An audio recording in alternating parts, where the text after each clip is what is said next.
Hey there, it's Wave Storm Tracking Team Meteorologist Ryan Hoke here with Hokey weather facts for February 13th of 2025. It's all about flooding and snow this week. We've had just about all the weather you can think of under the sun here over the last several weeks, and that pattern continues.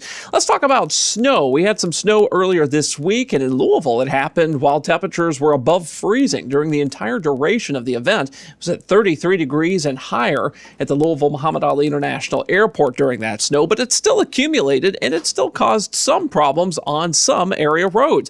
It doesn't have to be below 32 degrees for snow to cause these problems, because heavy snow falling between this 33 and 35 degree range, and sometimes even slightly higher than that, can still collect on the roads because the snowfall rate is so high that it still accumulates despite the warmer road temperature.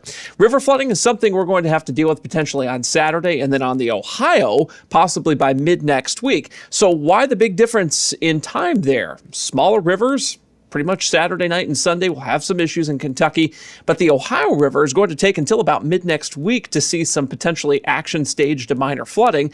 The reason for that is because these large, wide rivers like the Ohio, like the Mississippi, they take days to weeks after a heavy rain or snowmelt event to flood. It takes time for all of that water to make it to the Ohio River because it has to drain from all the tributary streams and creeks, whereas these smaller rivers, which are feeding into the big Ohio and the big Mississippi rivers, they take just hours because that rain is accumulating in those river basins immediately from the surrounding farmland, suburbs, or urban areas right into there, and then it flows to the Ohio River for that to flood later. So there's a time difference because of the size of the river. If you live near a small river or a creek or a stream, please be careful on Saturday. Turn around, don't drown, go to higher ground if you see flooding or are under a flash flood warning. I'm Wave Storm Tracking Team Meteorologist Ryan Hoke.